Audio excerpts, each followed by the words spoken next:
you. Thanks, guys. So, I was invited here to maybe perhaps share some of my secrets to my accomplishments in my life. So, and basically, this is the little lecture right here. Secret to success is really habitualizing it. So we can end here and let's have some drinks. All right. So about me, I'm an ex-tennis pro. I'm currently a teacher of the game and the author of Elite Tennis. That's me back there on the little pictures, and this is not me. These are just models. All right.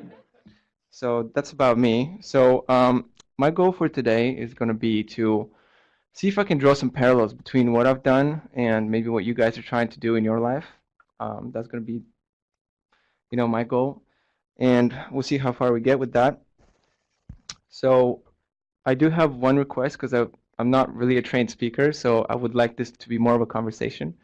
And I have a request for you guys too. If you have any comments or questions, please write them down because I want to hear from you at the end. And I'm actually here to learn more from you than you from me. Hopefully that happens. So here's what we're going to talk about.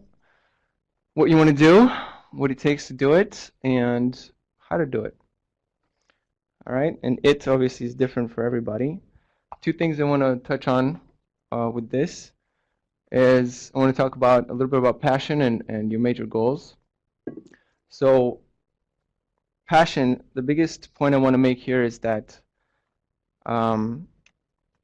many people search for passion, right? They look and I just haven't found my passion, or they say things like that, and they try out different things. But from my experience, what I find is that passion is learned. It's not innate. So for most of you, your passion has probably already been chosen by your parents, or what the activity you most did when you were young is probably what your passion is. So that's my point about passion. And another thing, oh, I think that went away. Was that? Okay. So and about major goals. So that's another kind of mythical being, and the major goal, and maybe a lifelong goal. And people look for advice, right? They'll say, oh, I don't know what I should strive for, and so they look to other people. What I found is that the major goal emerges through time spent in your field or discipline, whatever you're doing. So if you spend a lot of time doing tech, your major goal will emerge. So if you don't have it, I wouldn't worry about it too much. So it comes through a lot of practice and time spent in your field, whatever your field is. So those are my 2 points about that. So what it takes to achieve your major goal. So once you have it, okay, you're gonna need a lot to achieve your major goals. So you have to have extreme knowledge and understanding of your field. Okay, so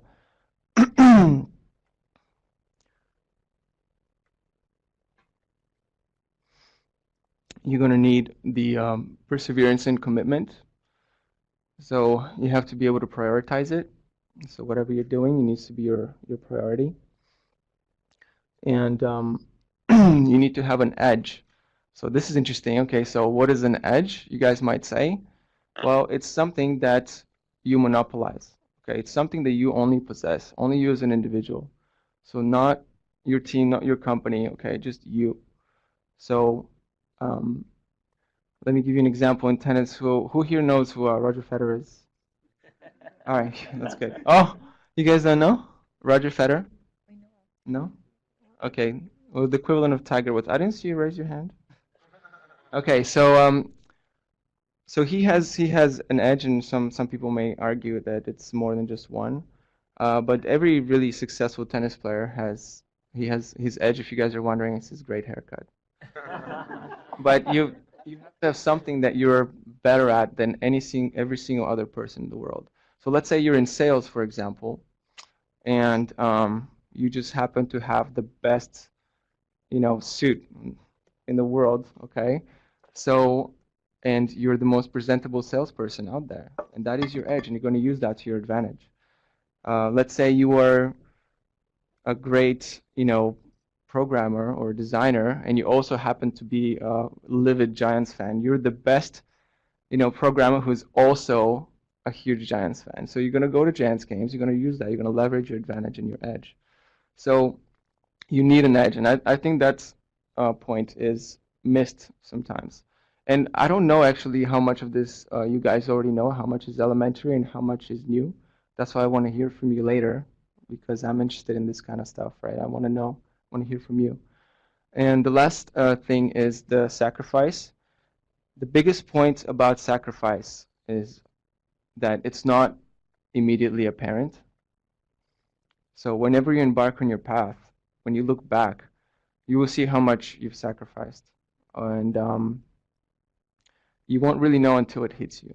So if you decide to really pursue your goals and full on, and really put your passion and your goals as the number one thing in your life, then you will run into walls. Okay, and I think what's important about this is to make sure that you are predefining your boundaries.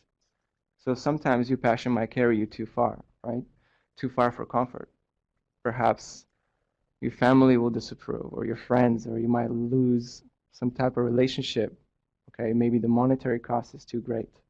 So you will run into some kind of trouble, some kind of wall that you have to decide ahead of time whether you're going to go across or not.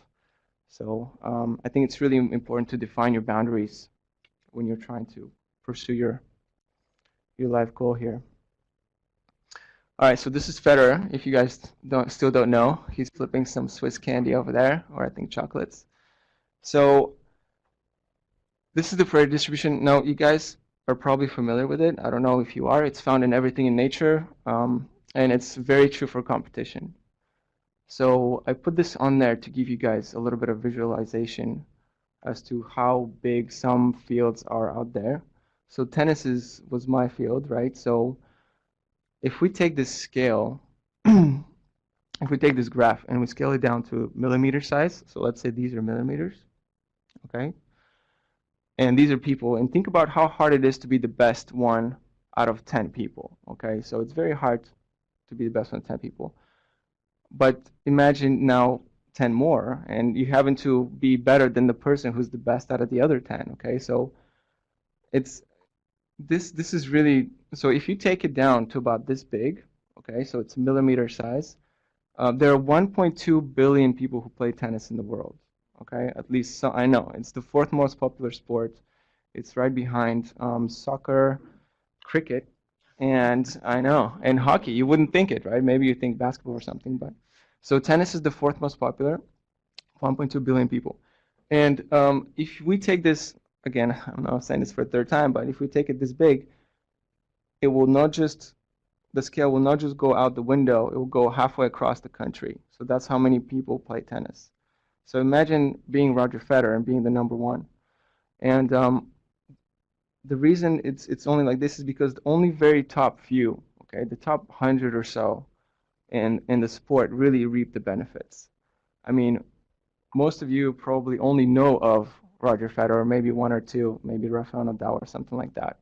Well, there are these 1 and 2 here. So the rest 1.2 billion people, okay, they don't get much recognition. So, and if you're wondering where I was on this scale, so if it's about this big, I was in this room. Okay, I was in this room, not in a neighboring city, but so how to do it? Okay, mapping out. So as I was walking around, I saw a lot of people, or some of you made applications about daily scheduling. I think it was somewhere over here. The daily schedule. Well, you guys, yes, that's you guys. Very good. Okay, so that's actually really big. Okay, really big. So mapping out your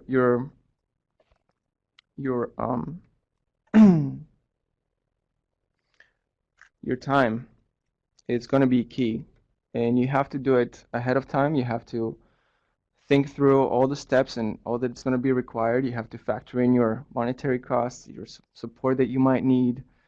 You have to really, it all comes back to the knowledge and understanding of your field. You're going to have to know exactly what you need in order to be able to map properly. So that would be the first step. Second is tracking progress. We're fortunate enough to have the technology nowadays to track very well, okay? And just remember though that this technology is available to also everybody else. So if you're in a competitive field, then you have to jump on board. It's not really an option anymore because the next person will. So I know that you guys do a lot of cooperative stuff and that's great. But whenever you encounter competition, you will have to utilize everything that you've got access to. Okay, so this is an example of my daily schedule when I was training. I did this for about a year, and I made a lot of mistakes. Okay, and I wasn't able to keep up every single day that I planned on practicing. But I broke it down. I took all the knowledge that was available to me at the time, and I broke it down and made a day like this. So I would wake up, I would eat and drink liquids in the morning. Then I'll do tennis drills. Okay, I would practice for 2 hours. And then I would drink and eat again. And then I would play a practice match with my practice partner. And then I would actually work to support this crazy lifestyle. And I was fortunate enough to have skills that pay me enough to do it. And then after work, I would do fitness. I would train, lift, go do exercises. And there's specific exercises that you should do at certain stages of your training. And then at the end, at 11 p.m., I would eat and drink again. So you can see how packed the schedule was. It was very intense. So I would breathe, live and smell tennis every single day. I would actually dream it. I would dream. So what my dreams used to look like is just tennis balls going back and forth. It's like it was very, very intense. Okay, so I made some mistakes. This is what I would do now. I would wake up, I would do fitness first thing in the morning, and then I would drink and eat, and then I would do drills for a couple hours, liquids, food, drills or practice match, liquids, food again. And notice here there's something called active rest. So if I had the energy, I would do a practice match, and if not, I would do active rest. And this is kind of a new innovation in training, resting, okay, actually scheduling time for resting.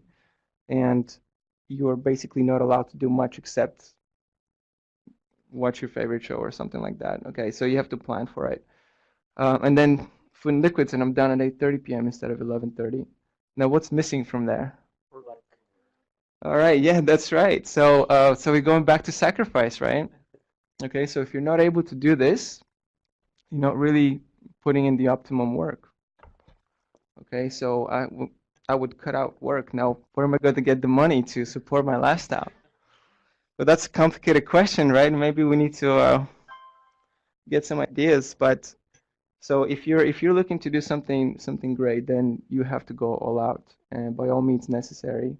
And you can't really distract yourself, okay, with other pursuits. So, all right.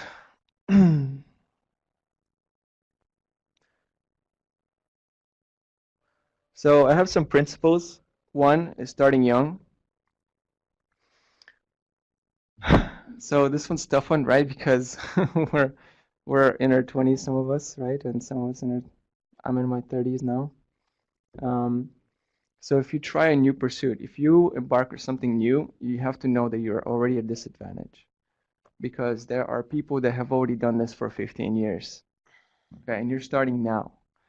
So hopefully, luckily for most of you, you're already doing what you want to do, okay? So I'm really hoping that's the case. Because otherwise, I'm not saying it's impossible, but you're gonna have a upward climb, and it's gonna be very steep. I hope I'm not scaring all you guys. They're okay. So Catherine confirms. Very good. Okay, two. This I was wondering whether it would relate to you guys or not, and I want to hear about this if it does. So I think that learning the language of the body is really important. And I'm feeling some language from my body today, I can tell you that. So what is that? What is learning the language of the body? Well, there are a few examples. So weird feelings. So for example, everybody go like this. Put your hands together. Okay, so how many of you have their right pinky on the bottom? Raise your hand. Right pinky. Which pinky are the bottom ones? Which one? Your right pinky? All right. What? How about who has the left one on the bottom? Okay. Well, neither of them is wrong. Okay. It doesn't mean that you're lefty or righty. Now everybody go like this and actually switch them. Put the other pinky on the bottom. Now, how does that feel? A little gross, right? It's like, why would anybody do that? Okay, so that's the weird feeling that I'm talking about, okay? So this is your body communicating to you, okay? And what it says is that, I know. Actually, if you keep it like this and you keep doing it every day, it will become your default setting. It's crazy. It's weird stuff. So it's your body communicating to you. It's saying that. Yeah, I know. It's well, good. So what your body's saying is that you're learning, you're experiencing something new. It's your body saying that, hey, this is not how we do things. Okay, this is new. This is not us. This is not us. So it's the feeling of learning something new. All right. So whenever you're learning something new, you have to seek out that feeling. Okay. So your body's fighting it, but you're not. Okay. You're focused on it. You got to seek it out. So that's one example. Another example is pain. We're all familiar with that one. Hopefully some of you are not. I don't know. So pain is basically your body's way of saying that it doesn't agree or accept what you're doing at this moment. It could also mean that you're damaged, whatever body part you're moving is damaged. Or it could also mean that whatever you're doing is actually not biomechanically correct. Okay. It could mean that you're tired, or it's just you're not at the right ability level. So you have to find out what the pain means. Okay. Now, a lot of you do mental work, and it could mean mental pain. So I want to hear from you. Like I said, I'm really curious how much this relates to what you're doing. Nervousness, which is something I'm experiencing today, right? It's basically means that it means uncertainty. All right, it means lack of either it could be lack of preparation or lack of belief of the outcome, okay, of the activity that you're embarking on, or it could mean that you're just not experienced, okay. What you have to do is you have to make sure that you seek out the reason, okay, the source of that nervousness, okay, and then deal with it. The number one way to deal with it is through acceptance, by the way. So a point I want to make about body language is that it takes priority over everything else that you're doing. So if you're hungry, if your body's giving you signals that you're hungry, you're not going to be able to perform to your fullest. So let's say you're having a test, or you're in some kind of a competition, and your body signals are going to come first. If you have to go to the bathroom, if you are thirsty, if you're tired, if you're jet lagged. So these are not excuses, okay? They're facts. So you shouldn't say things, some of us guys might think, oh, um, I should be able to perform despite this. This is nothing. I'm just hungry and tired. But actually, these are facts, and you have to deal with them. You can't just excuse them. Okay. Discipline and consistency. I think that should go without saying that you need to be consistent and disciplined about your craft, about your field. It needs to basically take priority. It's not it's not a hobby anymore. So if you try to embark on something really major, really big, it's not really a hobby. It can't be a part-time thing. So it goes back to the scheduling of the day that I said I would do now. It has to be a full-time, because if it's not, if it's just a hobby to you, it's not a hobby to somebody else. And if you're in a competitive field, that's not going to work. Okay. Preparation for performance. So First, so I think this might be relevant to you guys. So if you're taking, like I said, you're taking a test or you have some kind of big showing, maybe an interview, um, the things you could do is first you need to take care of your physical needs, like we discussed. Okay, so you need to make sure that you're fed, you're not hungry, you're not thirsty, you're not tired, you're not jet lagged. Okay, some of those might be uncontrollable. You have to make sure that you are aware of your environment. Okay, you have to make sure that not only do you know everything that's relevant to what you're going to be doing, but you want to get used to where you are. You want to make sure that you're familiar, your body gets accustomed, you know how the air is, what the temperature is going to be like. So some things that I had to get adjusted to when I was playing tournaments is I would go to the site maybe a couple of days earlier. I would play on the courts. I would try to find out the tournament balls. Okay, so I would say, okay, what kind of balls are you guys playing with? Can I borrow some? Okay, maybe some users, maybe some new ones. If they didn't have any, I would go to the store and buy them so I can play with the same balls. I would try to figure out what the surface of the court is like, what the grain is like, how much sand there is in the paint. It's relevant, whether the court is fast or slow. You could do all kinds of stuff. I mean, you could research your opponents, your draw, where you have to plan ahead, where you're going to be resting, where you're going to be sitting, where you're going to be eating. Um, so there's a lot to the environment, what the noise level is, and a really key thing to do is to try to imagine how would you react to any kind of external events. So you can plan your reaction. Okay, so that's really the key there. So try to understand what could happen, right? Familiarize yourself with everybody at the scene. Um, Make sure that if you know already someone that's in that area that you already met them, said hellos, so they don't surprise you and throw you off your mental state, your focus. So there's a lot that goes into that. All right, so this is the named fish graph by your very teacher over here. I didn't have a name for it. So it illustrates two different paths you could take on your development. So the red line is the short-term reward versus the green graph, which is the long-term building of your skills.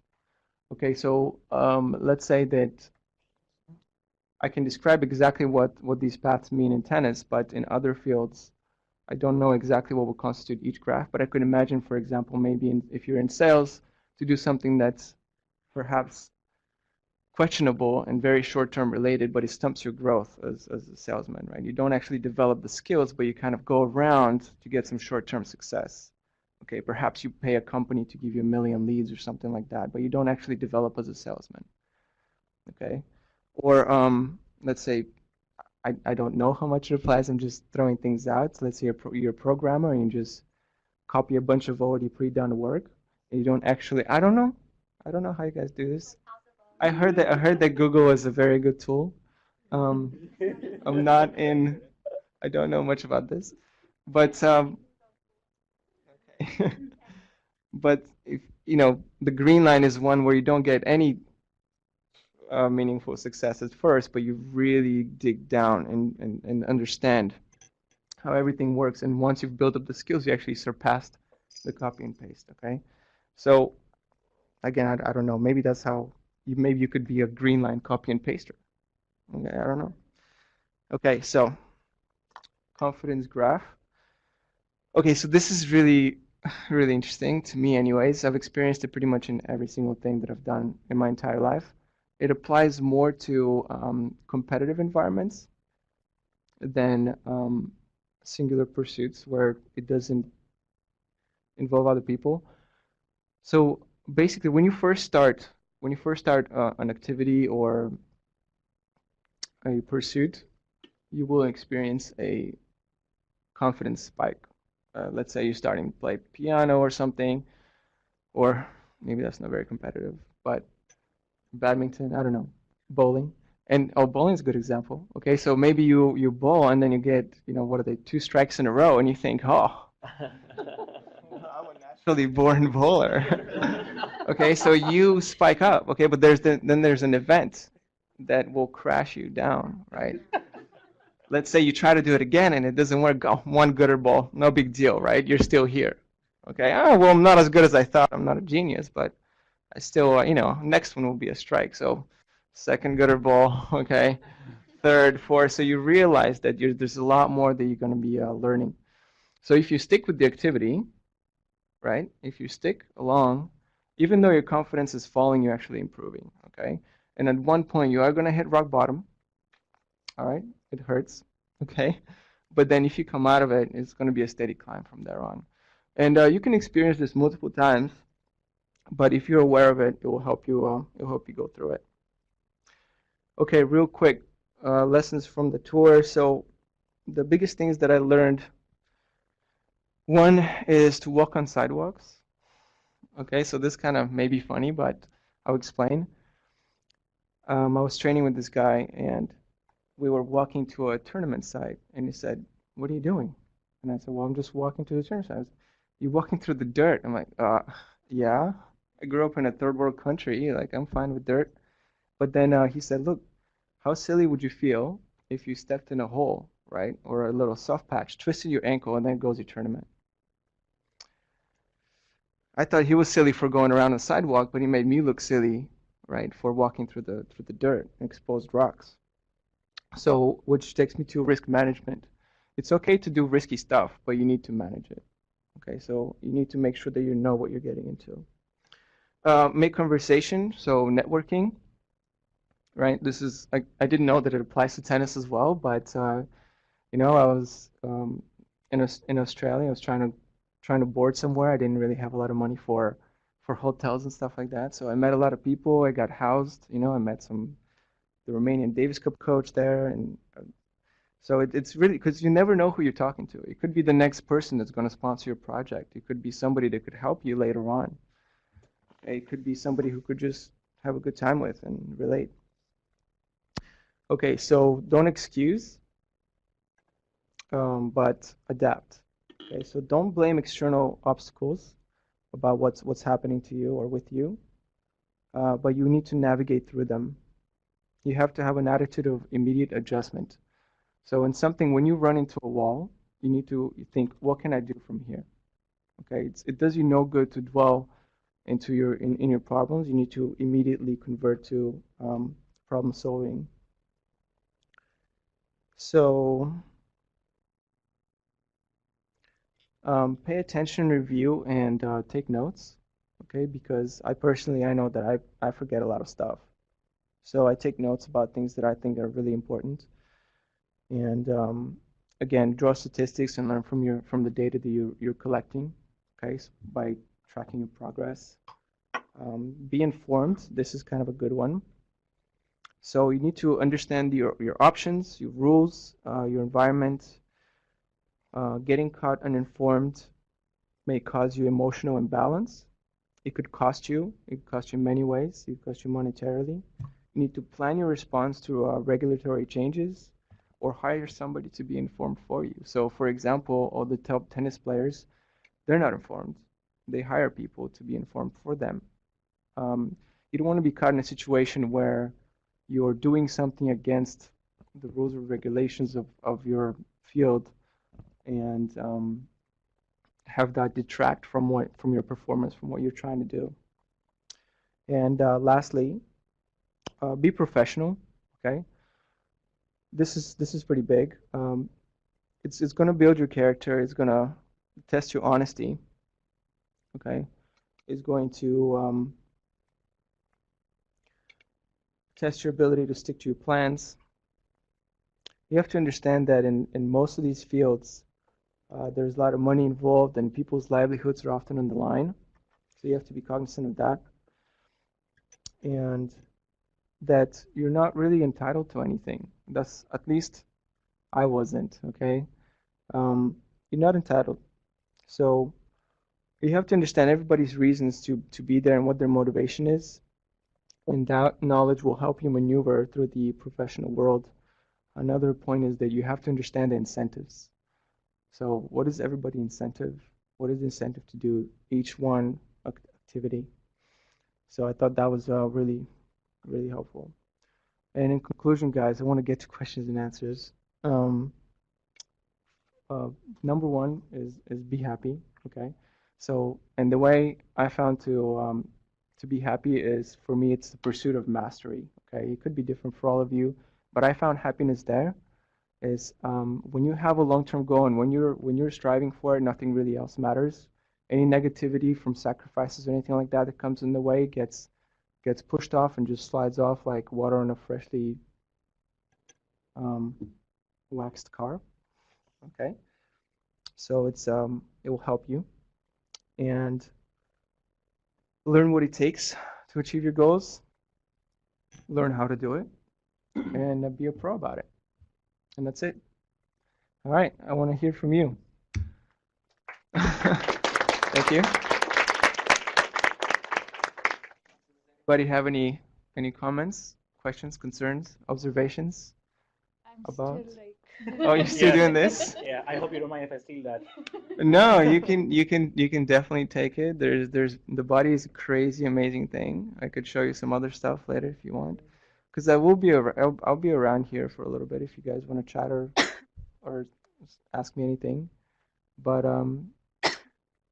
let me know. Yeah, go ahead. Can I ask a question? Like- Yes, please. We all know, like, even for the great players like Federer or Djokovic, they Mhm. will face like tough and emotional times through the competition. Like you keep making unforced errors, things like that. So, what would you suggest us to deal with this situation? Maybe in competition, maybe in lifetime.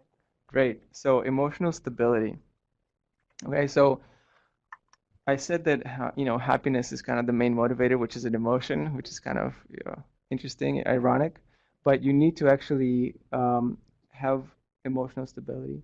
So if you are emotionally unstable, then it's kind of like drawing on an uneven canvas. Okay, it's got mountainous terrains. Your picture is not going to look very pretty. All right, but if you manage to smoothen out your ups and downs, if you go back to the confidence graph, right?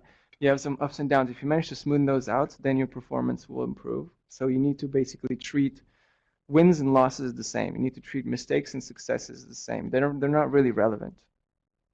Okay, it's just data, right? It's just data point that you can put down, and then you can draw conclusions from, right? So once you have that, yes, some even the best they get carried away a little bit, and just the amount of poise they have throughout the other 99.9% of the time, right, should show you how much strength they have. Not that 1% where maybe they have an outburst and break a racket or two, or because this means so much to them, right? It's their entire life. Okay, nothing means more. And for them to be 99.9% of the time emotionally stable is actually quite a feat. Okay, most amateur tennis players that I see will get mad at they'll start throwing the rackets around, and they've only played tennis for like a week, right? So emotional stability. That's what helps. Go ahead. Yeah. I had a question on your example when you said before a match you would go down and then you would kind of do your, I guess, due diligence, Okay, right? sure. Getting comfortable with the Yes. environment and all. So in a way, like I take it as you are basically mapping some of your known unknowns. Maybe you know that a crowd might behave unpredictably, but it's not exactly certain how it might. But have what do you or how do you prepare for some of the unknown unknowns? Great question, and the answer is immediate acceptance. Okay, so if you go and you encounter something, let's say a really loud helicopter, right above you when you're trying to do your test, or what? What It's was snowing it? in Australia. Yes, or snow. Okay, so you have to immediately accept what's just happened and move forward with the best decision that you can make at that moment. Okay, you can't let it say, "Oh, it's snowing. I don't understand what's happening. Why is it snowing right now?" Right? It's like snowing. That's weird. Okay, so here's what I do. All right. Maybe I'll get some hand warmers or something. I don't know. So whatever you can do to help the situation immediately from there, because you only have what you have, right? You have to deal with it. So accept immediately. Don't linger on the fact that something unpredictable has happened. Was it harder to play on grass courts or clay courts? So grass courts are very slippery. So you see, they're so slippery. You have to wear actual spikes. Like you have to wear special shoes for grass courts. All right. So there's a different play style. You can be a grass court specialist. You can develop a game that's more suited for low balls. The way you hold your racket, your contact zones, everything you can specialize for it. There are some specialists in grass court. There aren't many because grass court is not so widely used. More of the specialists are clay courters. Clay courters, they're very popular in Europe and in South America. And you can develop types of strokes, footwork, and um, stroke production that's suited for that. Lot of Europeans say grass is for cows, no wonder. Grass is, yes, yes. So how do you like? I'm not sure if there's like a strategy for this per se, but like burnout, I know is a thing because I like the goal that you had of mastery. I think is like one that definitely is shared like amongst like many people, like and ourselves included, that are like striving to be like top in whatever field they're going Good. for. I'm glad you're saying that. See, now I'm relating a little bit. Yeah, Good. but then at the same time, the schedule that you had up there that feels a lot like what we think of our schedules as, where it's just like you wake up at 10 and then you go to bed at like 2 and you're not sure if you did anything besides work or Right. fluids all day. Thank you. That's such a good question. So That yeah, is how do you so keep good. yourself from Okay. burning out? So good. Well, first of all, you have to know how much your body can take. Okay, it's through experimentation. Yeah. So through um, trial and error, you need to find out how much your body can take. Okay, and you got to try to be pretty close to that limit. If you're not used to something, okay, so that schedule that you just described, if you're not used to it, your body has a funny way of adjusting to the rhythm that you set. Okay, which I think is a very important point. So it will adjust. So let's say you are, well, the morning jog example, right? So if you're jogging in the morning, at first, if you start jogging at 6 a.m. or something, you are not gonna like it. You're gonna have to wake up early. You're gonna be tired. Everything is gonna hurt, okay? And you're gonna be hungry and thirsty. But your body will get into rhythm, okay? And one day, if you don't do your morning run, you will feel awkward. It's gonna not feel good. Yeah. Okay, so it's just a way to train your body to know what to expect. This rhythm that I'm talking about is very, very interesting. Um, if you go on a plane ride and you mess up your entire schedule, it will affect you. You feel the rhythm is breaking, and your body's going to try its hardest to get back into it. So there's periods of my life where I stopped um, playing tennis, and my entire body started just decomposing. Okay, so I would feel the urge, like I would go out and just try to do some footwork drills, even though I'm on vacation, right? I'm out there in the hotel hallways, like doing footwork drills and stuff, just so I can feel like I've done something, like if my body wants to do it. Okay, so if you were getting your body into rhythm, your body will want to do it. It will want to get up and get in front of the computer and start typing away. If you train it to. Right? If you give it a day break, it'll start wanting to do it. Um, I've, I I think what you're asking about though is that if it's not, it doesn't seem to get into that rhythm, I then I, I would argue that like sometimes it's easy to get into the rhythm, Mhm. but then you know that like if I do this 6 out of 7 days of the week or 7 out of 7 days of the week over and over and over again, eventually like you can kind of feel yourself like burning out a bit, and you feel like you, let's say, need that break. But then when you're on the break, you're like, I could get a little bit of studying in, and then you study or work all day, and then you skipped your break. Like right.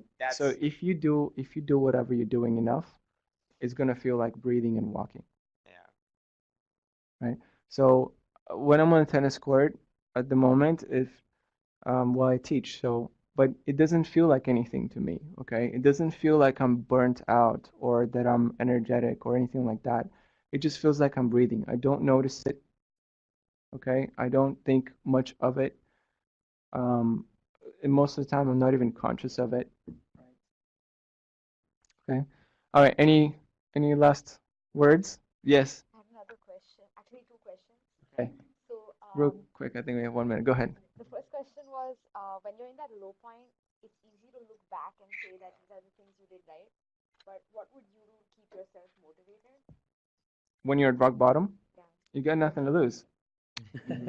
No, really, you got nothing to lose. Okay, so I was at rock bottom. I remember I lost a bunch of matches in a row, and I thought, man, I'm really not cut out for this. Okay, I played 11 tiebreakers in 9 matches and lost them all. So I thought, it just so I literally didn't have anything else. So I said, well, I'm just going to continue regardless of that this isn't working out. So I basically surrendered. I surrendered to the fact that it's not going to happen, right? And just kept going regardless. All right. Thank you guys. Thank you. You've been awesome.